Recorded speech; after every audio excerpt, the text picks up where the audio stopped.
Welcome to Tea with Tanya. I'm your host, Tanya Ambrose, an average millennial navigating life as a maternal health professional, nonprofit founder, and grad student. Join me in the tea tasting room where we spill the tea on finding balance and promoting positive living while doing it all.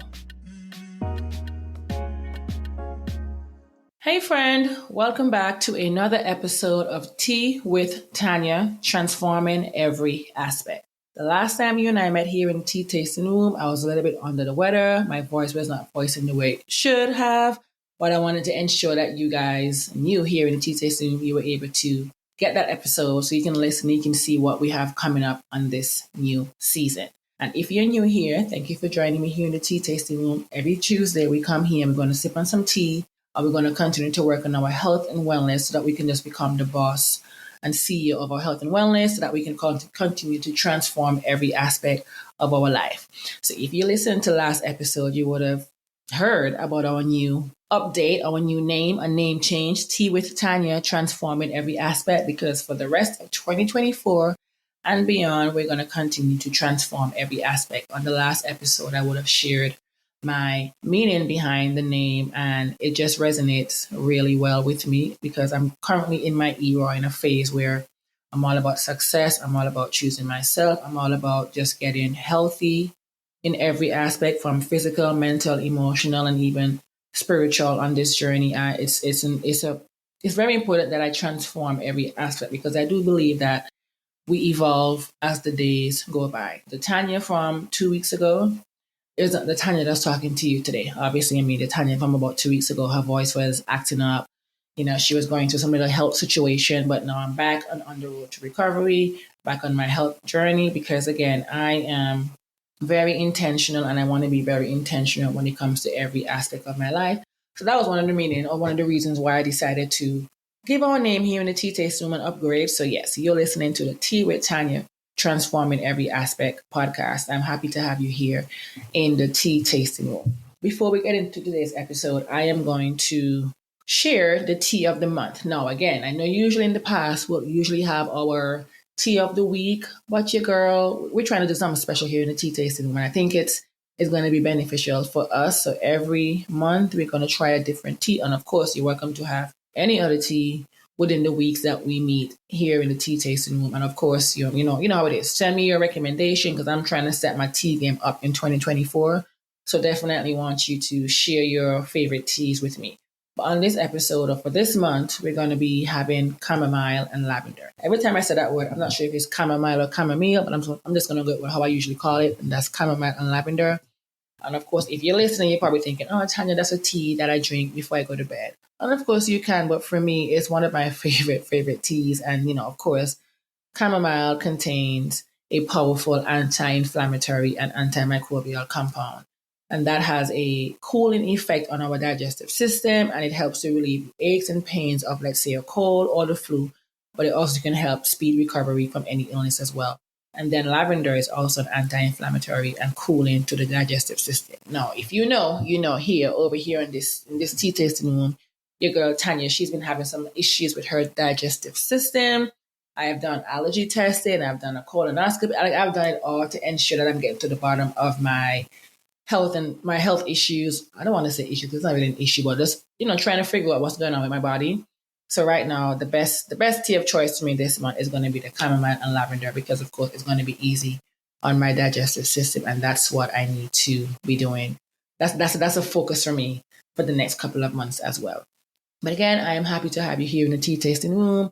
I'm trying to decide if I have any life update for you guys here sitting with me in the tea tasting room, but I'm in school. The semester is winding down, let me tell you. The month of March has just been a month of me being overwhelmed, me being overstimulated. And I say for good reason, but at the same time, it has just been a lot. A lot this month flew by so fast, but at the same time, a lot happened in this month. Both good and some bad, but the bad, what I would consider bad or negative, it essentially helped me to grow. It helped me to recognize that I am that girl. So I'm going to say it again. If you're listening, I want you to tell yourself, I am that girl. And even if you're a guy here in the tea testing room with me this week, say, I am that man, or I am that, I don't want to say boy, but I am that boy, I am that man, okay? Because too many times, we're going to get into the episode. We're going to talk about that. But yes, I just learned March pushed me beyond any limit that I don't know, like month 3 of 2024, honey. I mean, we're not even in my birth month, which is the best month, which is May.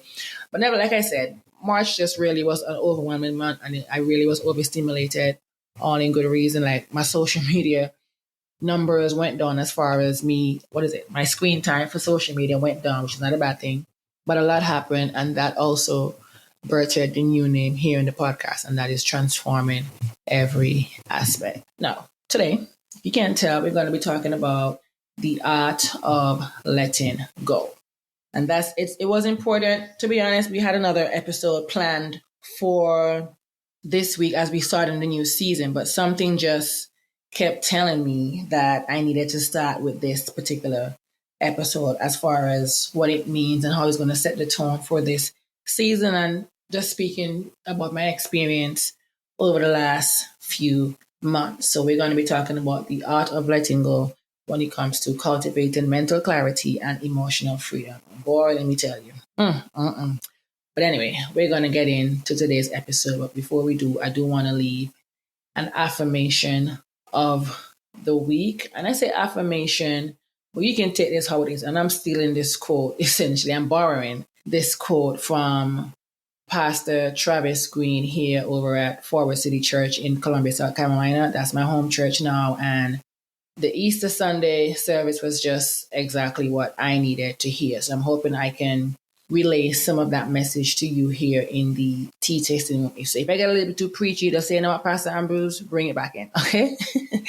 But the affirmation or the statement or the quote that I want us to think about as we go into this week, even into this new month of April, I want us to think about it long and hard and deep when it comes to so many different things in our life. And that quote that Pastor Travis Green said was, don't make a permanent address out of a place that's supposed to be temporary. Ooh, child. Let me say that again.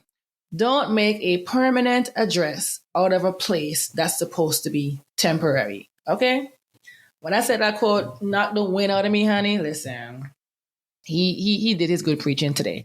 But anyway, let's get into today's episode as it relates to the art of letting go.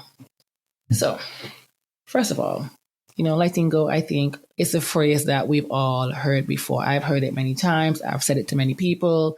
We just always heard that phrase, letting go, or let go, let go, let go, let go. But what does it really, what does it truly mean when you sit and think about it? And why is it so crucial or essential for our mental and emotional well-being?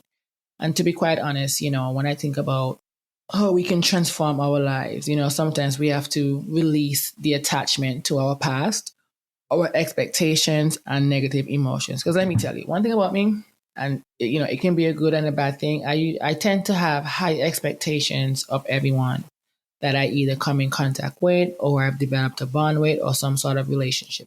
And that high expectation is not always necessarily that I'm expecting said person or I'm expecting whatever the situation may be to always favor me. It's just that I am the type of person, anyone that knows me will always tell you that Tanya likes to bring out the best in other people. So sometimes as a result of that, I'm going to push you, because when you come to the TTS, when you step into my office, into this room, honey, I'm going to ensure that you are operating at your best. End of story. Like I'm not perfect. I don't always operate at my best, to be quite honest, but I always, for some reason, I have that self-motivating factor or that drive in myself. And anyone that comes in contact with me, I always want to ensure that I'm keeping people who are positive, who are doing something with their life. It doesn't matter how small or big it may be, but somebody who, like I always talk about, promoting positive living.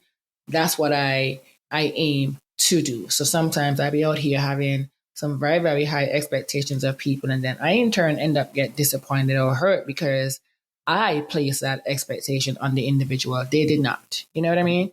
So we're definitely going to talk about releasing any attachment to the past, expectations, and negative emotions. So let's talk about letting go. So at the core, letting go is essentially, and again, like I said, if I get too preachy, you let me know. But letting go is essentially about releasing that grip of what no longer serves us. Now, let me tell you, ooh, child. Again, my parents would tell you, growing up, they would always tell Tanya, do we have to shout at you for you to understand that something has to go wrong or for you to get in trouble, or whatever the case may be, for you to understand. They coin it as Tanya always has to learn the hard way before she learns. And that depends on the situation. Because one thing about me, when it comes to my schoolwork, I'm gonna learn. I'm gonna get it on the first try or the second try. So I don't necessarily have to learn the hard way. I did last semester because I thought I could have BS my way through one of my exams. And I did not, because I was trying to rely on my, photographic memory. But in that particular class, the photographic memory was not, there were so many different equations and compounds and whatever I had to learn that I could not, I passed the exam, don't get me wrong, but I didn't do as well as I wanted to do. So I had to play catch up in that class towards the end of the semester, and I got a B plus, which I should have gotten an A, but that was my own downfall because, again, I thought I could BS my way through that. But again, letting go is about releasing that grip of what no longer serves us. It's about freeing ourselves from the burden of our past and the anxieties that when it comes to our future. Because right now, I think I said it on the podcast, I am currently on anxiety medication. And, me even talking about this sometimes, it's a bit embarrassing. But again, if I don't, then who? I don't know. Again, I juggle. I work full time. I'm a doula. I'm a lactation counselor. I'm a full-time nonprofit founder trying to grow an organization that I have big goals and big dreams for. What else am I? I'm a grad student. I'm trying to find the balance of doing it all, but sometimes thinking about the future or even thinking about even the present sometimes gets me really anxious. And it's not necessarily a bad thing to be anxious, but I need to be, like I always say, I need to be on my Zen level so that my brain can slow down. Because if you're creative like me, if you have ambitious goals like me, your brain is constantly going, and it's usually hard for me to turn my brain off. So I was losing sleep, not sleeping. It was a lot. So definitely it's about freeing ourselves from the burdens of our past and the anxieties of our future. But I want to talk about why letting go is so challenging. Let me tell you, I think it's because, for me at least, and you can let me know if you relate to it, I think it's because we are wired to hold on or to cling on to familiarity because, for the fear of the unknown. Yet, in the very act of letting go, I think lies power, an immense power. An immense power. That is the power to liberate ourselves from the chains of our own making. Now, when I say letting go, for me, and again, I heard this in church today when the pastor spoke about, sometimes we're in relationships with individuals. It could be a year or 2, 3, 4 years, and this individual is telling everybody in the world and telling you, oh, you're the best woman or you're the best man, the best partner, everything. But then when it comes to that ring finger, there's no ring on that finger to say, yeah, you are the best. So I want to spend the rest of my life with you. So again, sometimes the act of letting go can be so hard because we want to cling to that familiarity. For me, I was in a relationship for a long time, and, having to let go, it's hard. Having to separate, it's heartbreaking because this is someone who essentially knows you at the back of their hands. They know everything about you. You've shared so many things when it comes to life, so many milestones, accomplishment, but then for some reason you're not being filled. That person is not pouring into you the way that you pour into yourself. So sometimes having to let go, because I remember trying to let go or letting go, but then I was still towing the line, or I still had one foot in because, again, that familiarity, this person knows me. I know this person for sure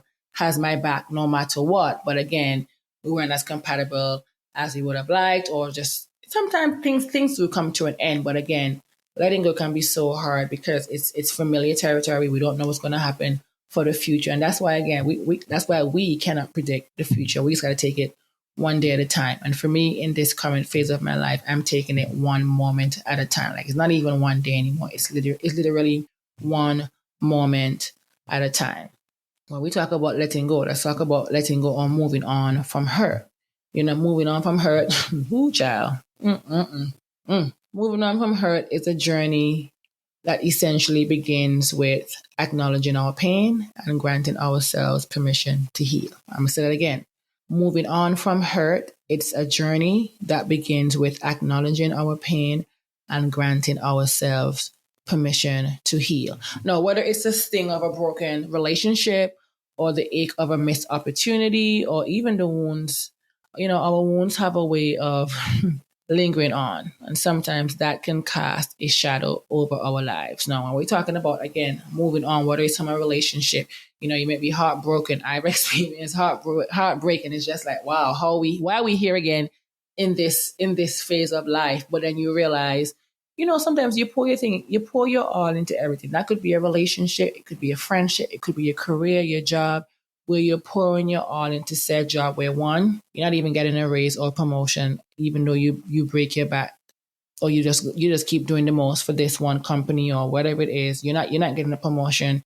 You barely can get a thank you. And that hurts, because sometimes you could potentially there could be an opportunity out there for you to apply, let's say, for another job. But then because of that flexibility that your current job probably offers, or that, you're familiar with that job, you're comfortable, you end up losing out or missing an opportunity because, again, it's familiar and it's just what you know. A relationship, you know in your heart. Let me tell you this. I just want to say this real quick. Make sure you always follow your gut. Because one thing about me, when I do not follow my gut, I always end up in some sort of shit.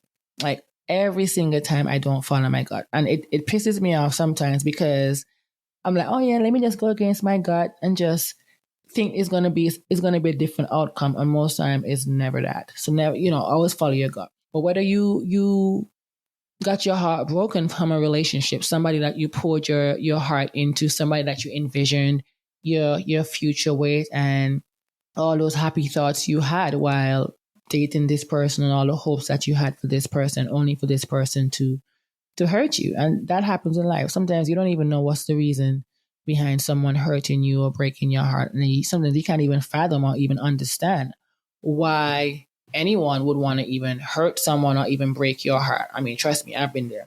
Like, you're trying to find the answers, and then you're trying to decide, do I need to change who I am so this person can accept me? And anytime you start changing yourself to be accepted, that's also a red flag. That should not be. A person or anyone, an employee, boyfriend, girlfriend, family member, whatever it is, they should always accept you for who you are, no matter what. So, of course, when you're healing, when we think about moving on from hurt, it's very hard. And there's no time limit, there's no time frame from moving on from hurt. Hurt could be the loss of someone that's close to you. It could be the loss as in you no longer talk to them, or it could be a loss where they would have passed on and you no longer. Because for me, I still hurt. It's been 7 years since I lost my grandmother, and not a day goes by where I don't think about her. When I'm sitting back thinking about the things that I've accomplished or I will accomplish, sometimes I get sad because she should have been here to see that. Because I know she would have been ringing that bell on her gallery, or screaming at the top of her lungs, being proud of her granddaughter. So again, moving on from hurt, it can take a while, but sometimes even that can cast a shadow over our lives, and we don't want to have that shadow over our lives. But again, for me, healing begins with courage. And I say this like from the bottom of like the pit of my stomach. Healing begins with courage, because with the courage that we have, to face our pain head on, to sit with it. Ooh, child, to sit with that pain, let me tell you, it's tough to embrace it, because again, you have to acknowledge your pain in order for you to begin to release the hold that it has on us, so that it can pave the way for true healing. Like, I was going through a tough time, tough time, as far as like on an emotional standpoint, mental standpoint, hurting, maybe shedding a tear here or there, trying to find answers to the questions that I had as to why certain things would have happened to me. I got to the point where, of course, and I go to therapy every week. So I'm talking to my therapist, and I'm actually even calling one of my pastors, my favorite pastor, my favorite pastor. And we're having that conversation. I'm like, I'm going to therapy. I'm doing all the work that I know I need to do, but I just need to hear your opinion, because I know you know me on a level that maybe my therapist don't know me, or maybe, other people don't know me. And I was able to have that open conversation. And in that conversation, I remember him saying that, I have to acknowledge my pain.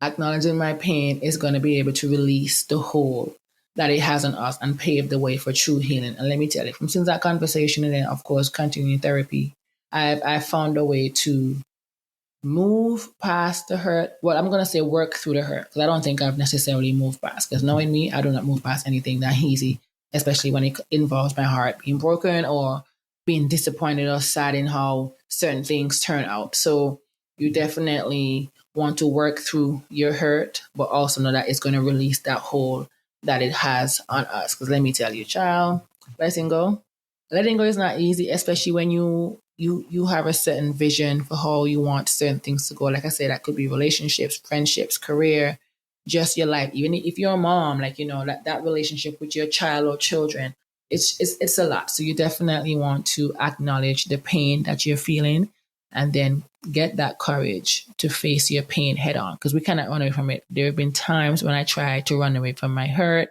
and let me tell you, I was losing sleep to the point that I'm not on sleep medication, but you should know my migraine situation. And every night I'm supposed to take a migraine pill that prevents me from getting a migraine, but also it makes me drowsy. So I essentially was using it also to prevent the migraine, but also so I can get at least a good couple hours of sleep. But it got to a point where I was running away from that pain, not facing it. So then I was stressing, I was anxious, and I was just not getting any sleep. It was so bad to the point that medication that usually works and knocks me out in like 15 minutes was not working. So you definitely want to face your pain, sit with it, sit with that pain and embrace it.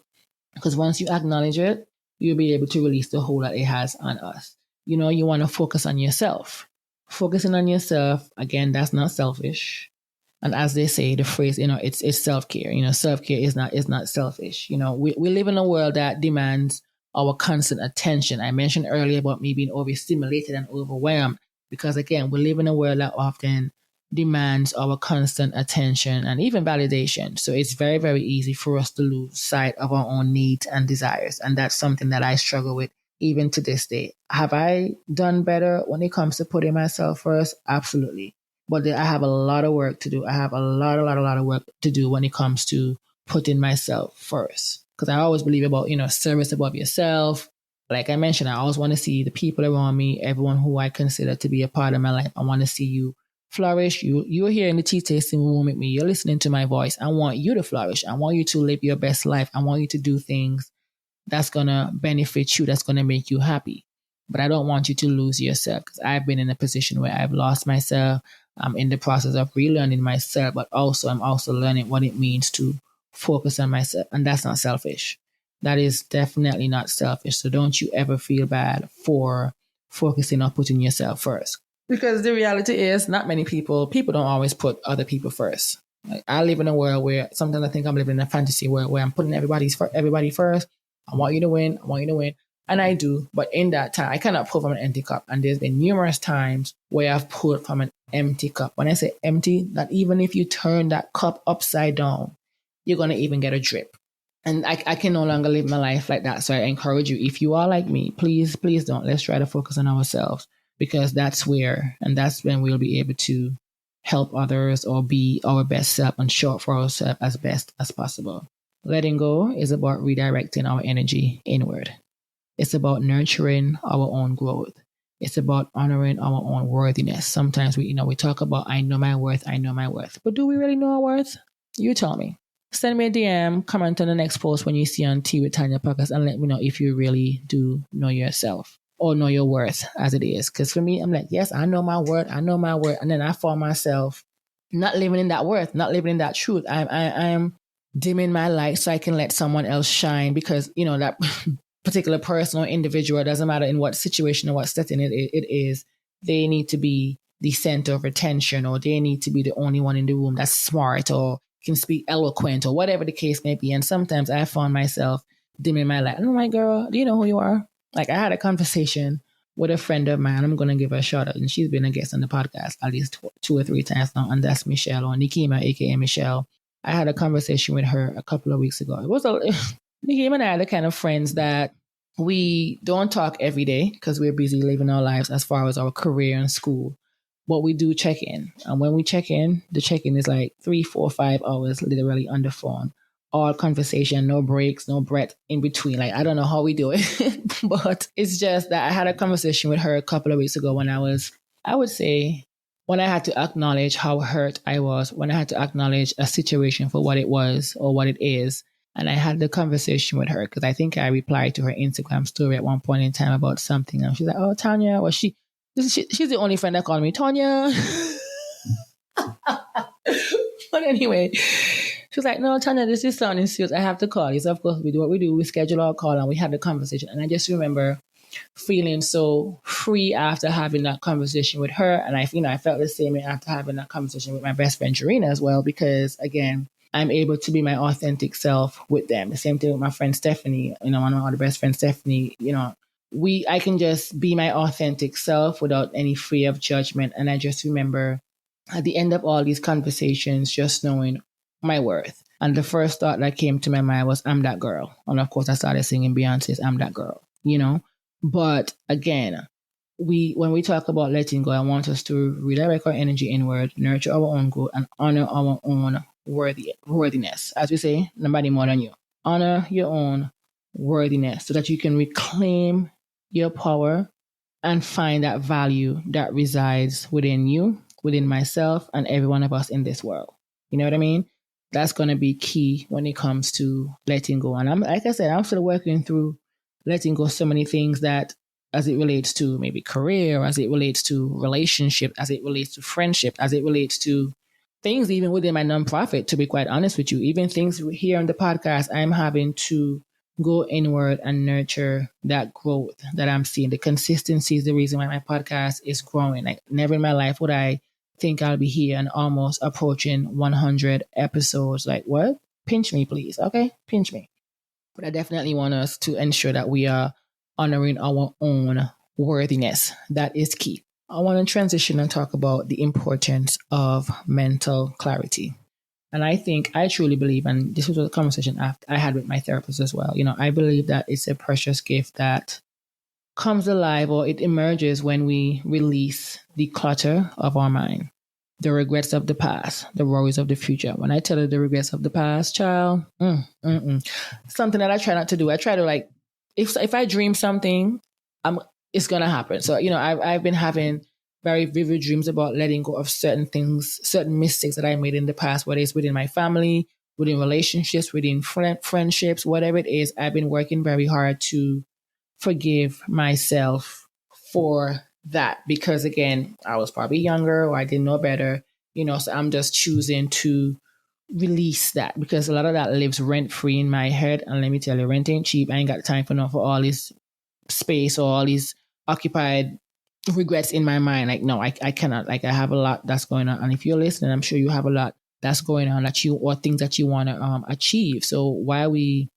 still holding on to things that happened in the past? Or, even if we regret it and move on. Forgive yourself for not knowing better. How about that? We forgive yourself for not knowing better. And even release yourself from even worrying about the future. We don't know what the future holds. We can only take life one moment of a time. So you definitely want to release the clutter of our minds by not thinking about the regrets from the past and not even worrying about the future. Just learn to take things one moment at a time.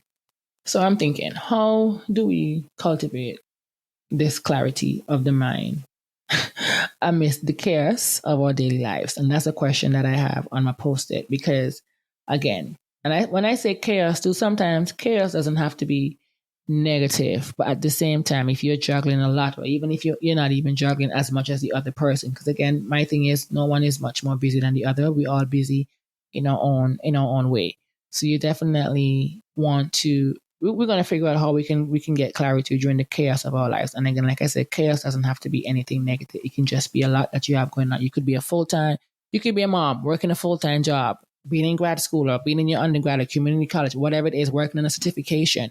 You could be a dog mom, a plant mom. There's just so many things that can contribute to what we can consider chaos of our life. But again, we're not going to look at chaos as essential or necessarily a negative thing. But one thing that I've been consistent on this podcast is to really and truly practice mindfulness. So that's going to be a way in which we can improve our mental clarity. It's by practicing mindfulness.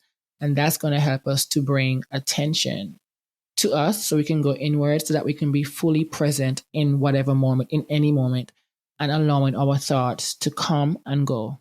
Like, a train passing on the train track. You want to ensure that you practice that mindfulness. Now, I'm not sitting here telling you need to go journal, you need to go meditate, whatever mindfulness means to you, you want to practice that. That way you can get those thoughts out so you can start to gain that mental clarity in your mind. Because again, in order for us to be healthy, we have to ensure that our mental health is good. That mental well-being has to come from, again, cultivating that practice to ensure that we are fully present in every moment of our life. when it comes to emotional freedom. Emotional freedom to me is like the ultimate liberation. Because, child, for me, it's the freedom to feel deeply, which I do. It's the freedom to love fiercely, which I do. Because whenever Tanya tells you she loves you, she means it and she loves you deep. And it's the freedom to live authentically. I had someone tell me recently that I wasn't necessarily being myself. I don't know how they came to that conclusion because I've been nothing but myself to said individual or even people in general. But when it comes to emotional freedom, it is to live freely, it is to feel deeply, it is to love fiercely, and it is to live authentically. Nobody can be you but you. And I find that so often we find ourselves imprisoned by our own emotions, aka me. Hello. Like, you're trapped in a cycle of anger or resentment or fear. That has been me again. But again, the art of letting go means that we're unlocking that chain that's binding us. We're locking that chain that's preventing us from being our true selves. Again, once we acknowledge the pain that we're in or acknowledge that we're holding on to things, you could be in a job for the last 20 years, the last 5, 6, 10 years, but it's a job that's not necessarily fulfilling you, but it's a job that's paying you enough to pay your bills and for you to live, I would say, a decent life. But also, is it something that you want to do? Is this the career that you saw for yourself? Sometimes you got to take that leap. You got to take that leap, unlock that chain that's going to be binding you to that position.